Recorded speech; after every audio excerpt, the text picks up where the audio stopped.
Magandang umaga! Kumusta po? Narito po ulit ang update natin para sa lagay ng ating panahon.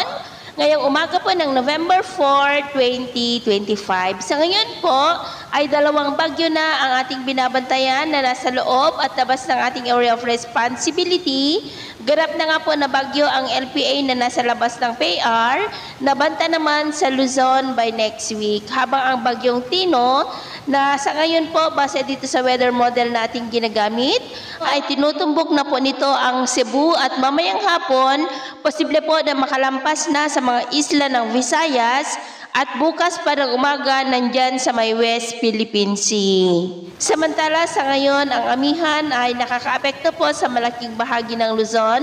lalo na po sa may silangan. At dahil kay bagyong Tino, ay nakataas po ngayon ang Tropical Cyclone Wind Signal number 4 sa may extreme southeastern portion po ng Eastern Samar, the western and southern portion ng Leyte, southern Leyte, the northern portion ng Cebu, kasama na po ang Camotes Islands, and the northeastern portion po ng Bohol,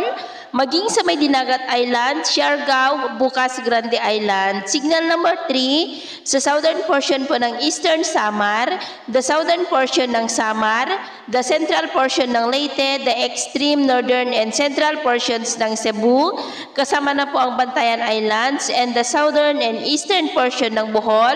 the northern portion ng Negros Oriental, the northern portion ng Negros Occidental, sa may Guimaras, maging sa may Iloilo, the southern portion ng Capiz, and the central and southern portions ng Antique at sa nalalabing bahagi po ng Surigao del Norte. Signal number 2, sa southern portion ng Masbate, southern portion ng Romblon at Cuyo Islands, maging sa central portion ng Eastern Samar, the central portion ng Samar, nalalabing bahagi pa ng Leyte, Biliran, the rest of Bohol, nalalabing bahagi ng Cebu, the central portion ng Negros Oriental, the rest of Negros Occidental, Siquijor, nalalabing bahagi ng Capiz, Aklan at nalalabing bahagi ng Antique, kasama na po ang Caluya Islands, maging sa northern portion ng Surigao del Sur, the northern portion ng Agusan del Sur and the northern portion ng Agusan del Norte at Camiguin. Signal number 1 naman sa may Albay, Sorsogon, nalalabing bahagi pa ng Masbate, kasama na po ang Ticao and Burias Islands, the southern portion ng Quezon, the southern portion ng Marinduque, nalalabing bahagi ng Romblon, Oriental Mindoro, Occidental Mindoro, and the northern and central portions ng Palawan, kasama na po ang Calamian Islands at Cagayan Silio Islands, maging sa may northern Samar, nalalabing bahagi ng Eastern Samar, the rest of Samar, nalalabing bahagi ng Negros Oriental, the rest of Surigao del Sur, central portions ng Agusan del Sur, the rest of Agusan del Norte, Misamis Oriental, and the northern portions of Bukidnon, the northern portion ng Misamis Occidental, and the northern portion of Zamboanga del Norte. Mamaya po ay asahan naman natin na sisikat ang araw sa ilang bahagi ng ating bansa, pero dahil sa amihan,